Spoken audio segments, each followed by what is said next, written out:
ನೋಡಿ ಮಕ್ಕಳೇ, ಇಷ್ಟೊತ್ತು ಹರೀಶ್ ಸರ್ ಹೇಳಿದ್ರು, ಯಾರು ಕೇಳಿಸ್ಕೊಂಡಿಲ್ಲ ಅನ್ಕೊಂತೀನಿ. ಪೇರೆಂಟ್ಸ್ ಎಲ್ಲ ಕೇಳಿಸ್ಕೊಂತ ಇದ್ರು, ಮಕ್ಕಳು ಕೇಳಿಸ್ಕೊಂಡಿಲ್ಲ. ಯಾಕೆ ಮಾತಾಡ್ತಾ ಇದ್ದೀರಿ?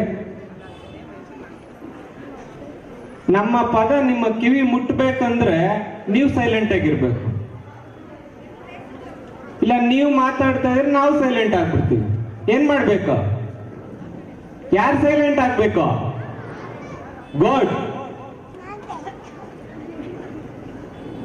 ಎಲ್ಲರಿಗೂ ಹೊಸ ವರ್ಷದ ಶುಭಾಶಯಗಳನ್ನು ತಿಳಿಸ್ತಾ ಈ ಒಂದು ಕಾರ್ಯಕ್ರಮಕ್ಕೆ ಚಾಲನೆ ಕೊಟ್ಟಂತ ನಮ್ಮೆಲ್ಲ ವರ್ಗದವರಿಗೆ ಶುಭಾಶಯಗಳನ್ನು ತಿಳಿಸ್ತಾ, ವೇದಿಕೆಯ ಮೇಲೆ ಆಸೀನರಾಗಿರುವಂತಹ ಈ ಭವ್ಯವಾದ ಕಾರ್ಯಕ್ರಮಕ್ಕೆ ಕಾರಣಕರ್ತರು, ಮಾರ್ಗದರ್ಶಕರು, ನಮ್ಮನ್ನೆಲ್ಲ ಬೆಳೆಸ್ತಾ ಇರುವಂತ ನಮ್ಮ ಶಾಲೆಯ ಸಂಸ್ಥಾಪಕರಾದಂತಹ IC ಮುನ್ಶಾಮಗೌಡ ಸರ್ ಅವರಿಗೆ ಹಾಗೂ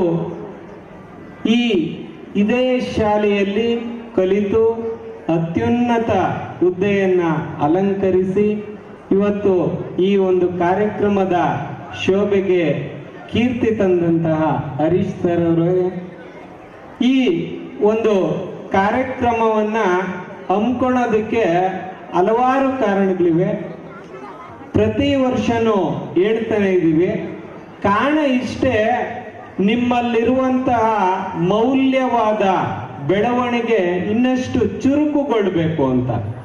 ನಾವು ಈ ಕಾರ್ಯಕ್ರಮವನ್ನು ನಡೆಸಿ ಅವ್ರಿಗೆ ಏನೋ ಒಂದು ಗಿಫ್ಟ್ ಕೊಟ್ಟು ನಿಮ್ಮನ್ನೆಲ್ಲ ರಂಜಿಸಬೇಕು ಅಂತಲ್ಲ, ಅವರು ಸಾಧನೆಗೆ ಎಷ್ಟು ಶ್ರಮ ವಹಿಸಿದ್ದಾರೆ ಅನ್ನೋದು ನಿಮ್ಗೆ ಗೊತ್ತಾಗ್ಬೇಕು ಅನ್ನೋ ಒಂದು ವಿಚಾರಕ್ಕೋಸ್ಕರ ಈ ಕಾರ್ಯಕ್ರಮವನ್ನ ನಡೆಸ್ಕೊಂಡ್ ಬರ್ತಾ ಇದ್ದೀವಿ. ಈ ಮೊದಲಿಗೆ 2024-25ನೇ ಸಾಲಿನ SSLC ಪರೀಕ್ಷೆಯಲ್ಲಿ ಕರಪನಹಳ್ಳಿ ಗ್ರಾಮದ ತಂದೆ ಮುನ್ರಾಜು ಅವರು, ತಾಯಿ ಸುನೀತಾರವರು, ಇವರ ಮಗನಾದ ಎರಡನೇ ಮಗ, ಮೊದಲನೇ ಮಗನು ಸಹ ಇಲ್ಲೇ ಕಲಿತು ವಿದ್ಯಾಭ್ಯಾಸವನ್ನು ಮುಂದುವರಿಸ್ತಾ ಇದ್ದೇನೆ. ಮೊದಲನೇ ಮಗನಾದಂತ ಸುಶಾಂತ್ ಯಾದವ್ ಎಂಬ ವಿದ್ಯಾರ್ಥಿಯು ಇಂಗ್ಲಿಷ್ ವಿಷಯದಲ್ಲಿ 100ಕ್ಕೆ 99, ಹಿಂದಿ ವಿಷಯದಲ್ಲಿ 100ಕ್ಕೆ 100, ವಿಜ್ಞಾನ ವಿಷಯದಲ್ಲಿ 100ಕ್ಕೆ 97, ಸಮಾಜ ವಿಜ್ಞಾನ ವಿಷಯದಲ್ಲಿ 100ಕ್ಕೆ 100, ಒಟ್ಟು 625 ಅಂಕಗಳಿಗೆ 600 ಅಂಕಗಳನ್ನು ಗಳಿಸಿ ನಮ್ಮ ಶಾಲೆಯ ಕೀರ್ತಿಯನ್ನ ಹೆಚ್ಚಿಸಿ ನಮ್ಮ ಶಾಲೆಗೆ ಅತಿ ಹೆಚ್ಚು ಅಂಕಗಳನ್ನು ಗಳಿಸಿರುವಂತಹ ಮೊದಲನೇ ವಿದ್ಯಾರ್ಥಿಯಾಗಿದ್ದಾನೆ. ಈ ಒಂದು ಸುಸಂದರ್ಭದಲ್ಲಿ ಆ ವಿದ್ಯಾರ್ಥಿ ಮತ್ತು ಅವರ ಪೋಷಕರನ್ನ ವೇದಿಕೆಯ ಮೇಲೆಗೆ ಜೋರಾದ ಚಪ್ಪಾಳಿಯೊಂದಿಗೆ 625ಕ್ಕೆ 606 ಅಂಕಗಳನ್ನ ಗಳಿಸಿರುವಂತ ಸುಶಾಂತ್ ಯಾದವರನ್ನ ಜೋರಾದ ಚಪ್ಪಾಳಿಯೊಂದಿಗೆ ಈ ವೇದಿಕೆಗೆ ಆಗಮಿಸಲು ಕೇಳ್ಕೊಳ್ತಾ ಇದ್ದೀವಿ. ಈ ವಿದ್ಯಾರ್ಥಿ ಕಾರಣ ಇಷ್ಟೇ, ನಾವು ನಮ್ಮ ಸರ್ ಒಂದು ಮಾತು ಹೇಳಿದ್ರು, ಯಾರು ಅತಿ ಹೆಚ್ಚು ನಮ್ಮ ಶಾಲೆ ಒಳ್ಳೆದಾಗ್ಲಿ ಅಂತ ಆಶಿಸುತ್ತಾ ನಮ್ಮ ಸಂಸ್ಥಾಪಕರು ಹಾಗೂ ಈ ಕಾರ್ಯಕ್ರಮದ ಅತಿಥಿಗಳು ನೆನಪಿನ ಕಾಣಿಕೆಯನ್ನ ಕೊಡ್ಬೇಕಂತ ಅವರಲ್ಲಿ ಕೇಳ್ಕೊಳ್ತಾ ಇದ್ದೀನಿ. ಆ ಜೋರಾದ ಚಪ್ಪಾಳೆ.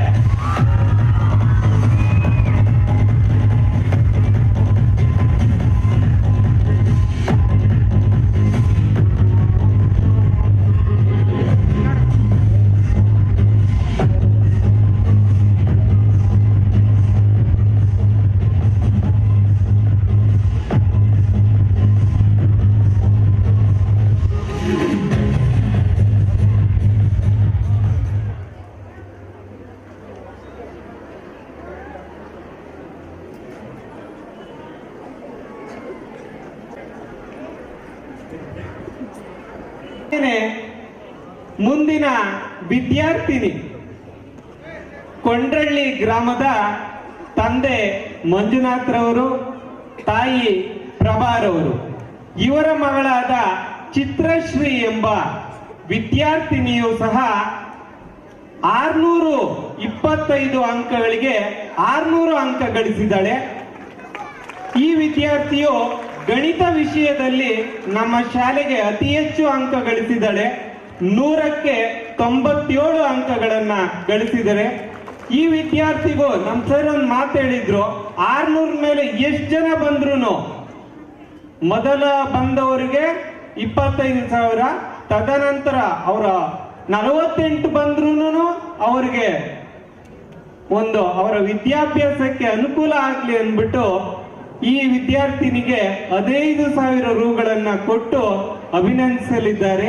ಈ ವಿದ್ಯಾರ್ಥಿಯು ತಾಯಿ ತಂದೆಯರ ಜೊತೆಗೆ ವೇದಿಕೆಗೆ ಆಗಮಿಸಬೇಕು. ಅವರನ್ನ ಜೋರಾದ ಚಪ್ಪಾಳೆಯೊಂದಿಗೆ ಸ್ವಾಗತಿಸೋಣ. ಈ ಒಂದು ನೆನಪಿನ ಕಾಣಿಕೆಯನ್ನ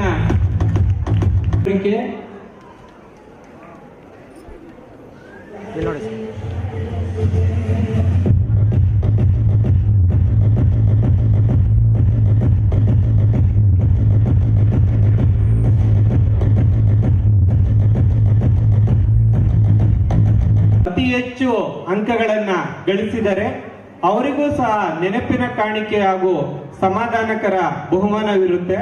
ಈಗ ಮತ್ತೊಬ್ಬ ವಿದ್ಯಾರ್ಥಿನಿ ಮುದ್ದನಹಳ್ಳಿ ಗ್ರಾಮದ ತಂದೆ ರಾಜಣ್ಣನವರು, ತಾಯಿ ಸವಿತಾ ಅವರು. ಇವರ ಮಗಳಾದ ರಂಜಿತಾ ಆರ್ ಎಂಬ ವಿದ್ಯಾರ್ಥಿನಿಯು ಕನ್ನಡ ವಿಷಯದಲ್ಲಿ 125ಕ್ಕೆ 123, ಹಾಗೆಯೇ ಇಂಗ್ಲಿಷ್ ವಿಷಯದಲ್ಲಿ 100ಕ್ಕೆ 99 ಅಂಕಗಳನ್ನು ಗಳಿಸಿ ಅತ್ಯುನ್ನತ ಶ್ರೇಣಿಯಲ್ಲಿ ಉತ್ತೀರ್ಣರಾಗಿ ನಮ್ಮ ಶಾಲೆಯ ಕೀರ್ತಿಯನ್ನ ಹೆಚ್ಚಿಸಿದರೆ ಅವರು ಸಹ ತಮ್ಮ ಪೋಷಕರ ಜೊತೆ ವೇದಿಕೆಗೆ ಆಗಮಿಸಿ ಒಂದು ನೆನಪಿನ ಕಾಣಿಕೆ ಹಾಗೂ ಸಮಾಧಾನಕರ ಬಹುಮಾನವನ್ನ ಪಡಿಬೇಕು ಅಂತ ಆ ವಿದ್ಯಾರ್ಥಿ ಮತ್ತು ಪೋಷಕರಲ್ಲಿ ವಿನಂತಿಸುತ್ತಾ ಜೋರಾದ ಚಪ್ಪಾಳಿಯೊಂದಿಗೆ ಸ್ವಾಗತಿಸೋಣ.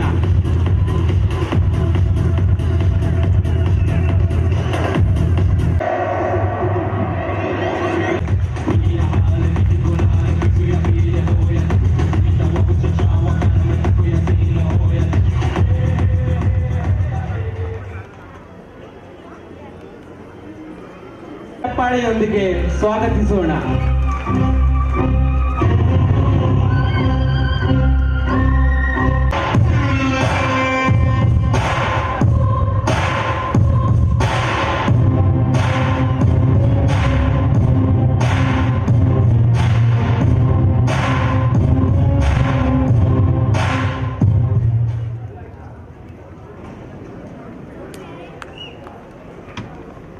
ವೇದಿಕೆಗೆ ಆಗಮಿಸುವ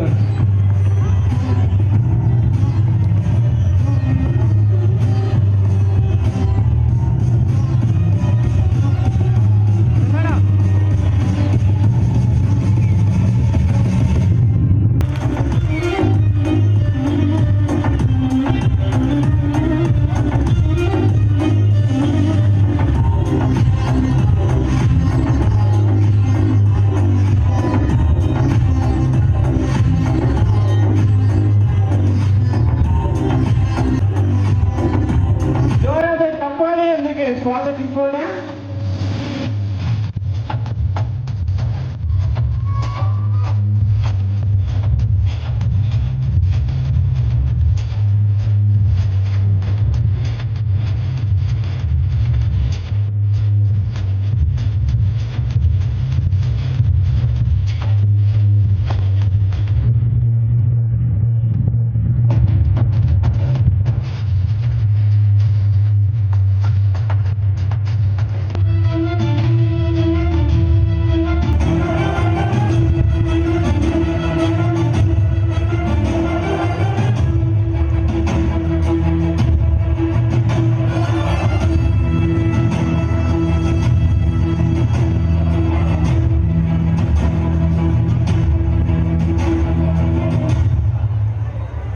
ಹಾಗೆಯೇ ನಂದಗುಡಿ ಗ್ರಾಮದ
ಕಾರಣ ಏನಂದ್ರೆ ಏನೇ ಹೇಳಿದ್ರು ನಿಜವಾಗ್ಲು ನಾನು ಹೆಮ್ಮೆಯಿಂದ ಹೇಳ್ಕೊಂತೀನಿ.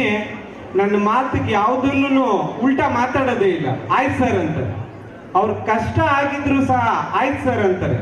ನೋಡ್ರಿ, ಇದ್ರ ಹಿಂದೆ ಇರೋ ಶಕ್ತಿ ಇವತ್ತು ಇಲ್ಲಿ ನಾನು ನಿಂತ್ಕೊಂಡು ಈ ಒಂದು ಸಮಾರಂಭದಲ್ಲಿ ಮಾತಾಡೋದಕ್ಕೆ ಇನ್ನಷ್ಟು ಮೆರುಗನ್ನ ಕೊಟ್ಟಿದೆ. ಅವರಿಗೆ ಮೊದಲನೇದಾಗಿ ನಾನು ಥ್ಯಾಂಕ್ಸ್ ಅನ್ನ ಹೇಳಕ್ ಇಷ್ಟಪಡ್ತೀನಿ. ಹಾಗೇನೆ ಈ ಒಂದು ಕಾರ್ಯಕ್ರಮ ಇಷ್ಟೊಂದು ಭವ್ಯವಾಗಿ ಸುಸಜ್ಜಿತವಾಗಿ ನಡಿಬೇಕಾದ್ರೆ ಇದ್ರ ಹಿಂದೆ ಸಾಕಷ್ಟು ಪರಿಶ್ರಮವನ್ನ ಹಾಕಿರುವಂತ ನನ್ನ ಕುಟುಂಬ, ನನ್ನ ಒಬ್ಬನ ಕೈಲಿ ಏನು ಮಾಡಕ್ಕಾಗಲ್ಲ.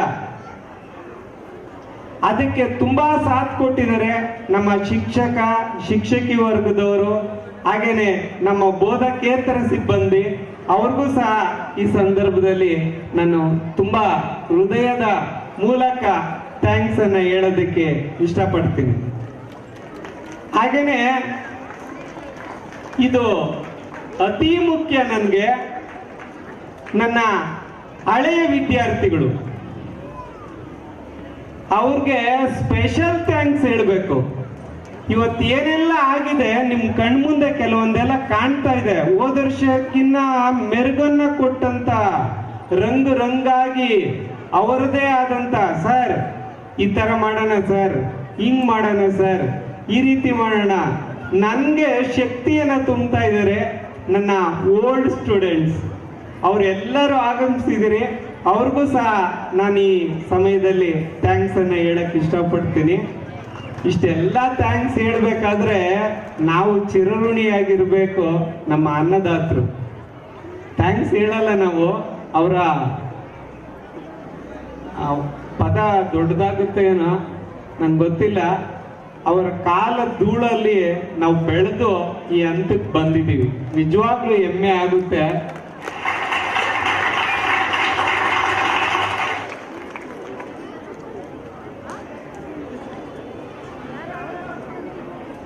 ಅವರು ಹಾಕೊಟ್ಟಂತ ಗುರಿಗಳು, ಆದರ್ಶಗಳು ನಮ್ಮನ್ನ ಈ ಹಂತಕ್ಕೆ ಬೆಳೆಸಿದೆ. ಹಾಗೇನೆ ಈ ಹಂತದಲ್ಲಿ ಈ ಕಾರ್ಯಕ್ರಮ ಮಾಡ್ಬೇಕಂದ್ರೆ ಅವರೇ ಕಾರಣಕರ್ತರು. ನಾವು ಬೇಡ ಅಂತ ಹೇಳ್ತಾ ಇದ್ದೆ ನಾನು.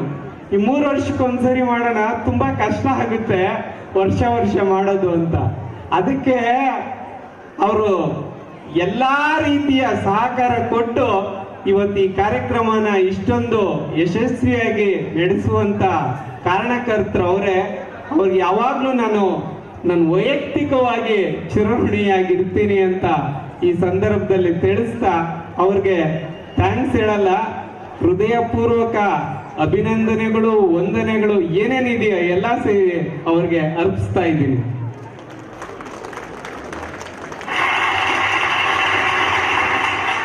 ಹಾಗೇನೆ ಒಂದು 2 ಮಾತು ಹೇಳ್ಬಿಡ್ತೀನಿ. ನಮ್ಮ ಪೋಷಕರು ಬಂದಿದ್ದೀರಿ, ಯಾವಾಗ್ಲೂ ಹೇಳ್ತಾ ಇರ್ತೀನಿ, ಒಂದು ಕೈಯಲ್ಲಿ ಚಪ್ಪಾಳೆ ತಟ್ಟೋದಕ್ಕೆ ಸಾಧ್ಯ ಇಲ್ಲ, 2 ಕೈ ಸೇರಿದ್ರೇನೆ ಚಪ್ಪಾಳೆ ತಟ್ಟೋದಕ್ಕೆ ಸಾಧ್ಯ. ಅದಕ್ಕೆ ಕಾರಣಕರ್ತರು ಏನ್ ಗೊತ್ತಾ, ಇಲ್ಲಿ ನೋಡಿ ವೇದಿಕೆ ಮೇಲೆ ಆಸೀನರಾಗಿದ್ದಾರೆ ನಮ್ಮ ಮುಖ್ಯ ಅತಿಥಿಗಳು. ನಾವು ಶಾಲೆ ಒಬ್ರೇ ಏನಾದ್ರೂ ಮಾಡೋದಕ್ಕೆ ಸಾಧ್ಯ ಇಲ್ಲ. ವಿದ್ಯಾರ್ಥಿಯೂ ಇರಬೇಕು, ಪೋಷಕರು ಇರಬೇಕು, ಆಗ್ಲೇನೆ ಏನಾದ್ರೂ ಒಂದು ಗುರಿ ಮುಟ್ಟೋದಕ್ಕೆ ಸಾಧ್ಯ. ಆದ್ರಿಂದ ನಮ್ಮ ಶಾಲೆಯ ಜೊತೆಗೆ ನೀವು ಸಹಕರಿಸಿದ್ರೆ ನಿಮ್ಗೆ ಎಷ್ಟೋ ನೋಡಿ, ಮಾತು ನಂದು ಕೇಳಬೇಕಷ್ಟೇ, ನಿಮ್ಮ ಮಾತು ನನ್ಗೆ ಕೇಳಿಸಿದ್ರೆ ಕಷ್ಟ, ನನ್ನ ಕೈಲಿ ಮಾತಾಡಕ್ಕಾಗಲ್ಲ. ಆಮೇಲೆ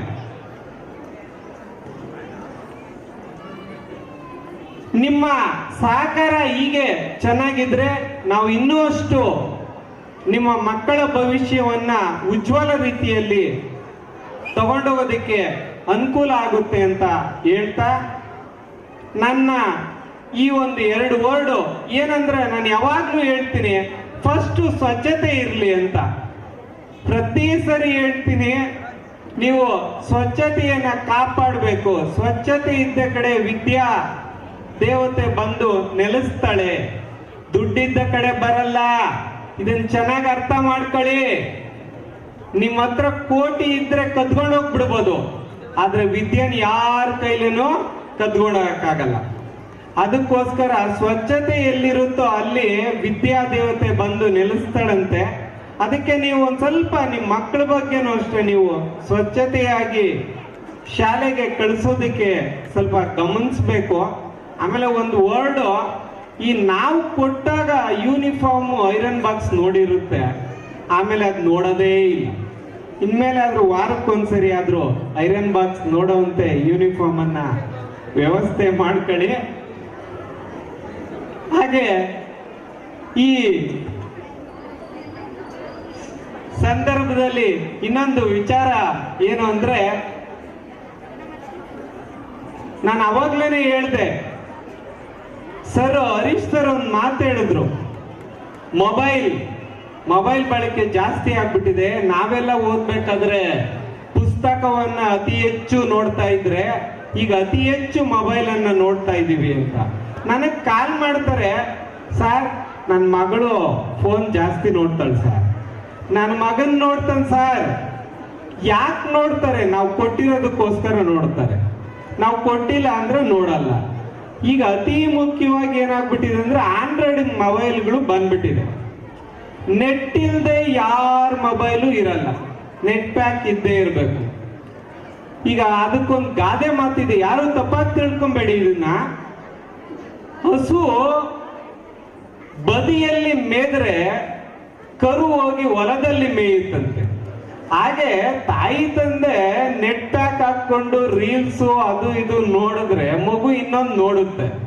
ಅದಕ್ಕೆ ನನ್ನ ಉತ್ತರ ಇಷ್ಟೇ, ನೀವು ಆಂಡ್ರಾಯ್ಡ್ ಮೊಬೈಲ್ ಬಳಸಬೇಡಿ, ಕೀಪ್ಯಾಡ್ ಬಳಸಿ. ಕಾಂಟ್ಯಾಕ್ಟ್ ಅಷ್ಟೇ ಅಲ್ವಾ? ನಿಮ್ ಮಗು ಭವಿಷ್ಯ ಚೆನ್ನಾಗಿರ್ಬೇಕಂದ್ರೆ ನೀವು ಆಂಡ್ರಾಯ್ಡ್ ಬಳಸಬಾರ್ದು. ಅವಾಗ ನನ್ನವರೆಗೂ ಕಾಲ್ ಬರೋದೇ ಇಲ್ಲ. ಆಮೇಲೆ ನಿಧಾನ ಕಿವಿಯಲ್ಲಿ ಹೇಳೋಗ್ತಾರೆ, ಸರ್ ನಾನು ಹೇಳ್ದೆ ಅಂತ ಹೇಳ್ಬೇಡಿ.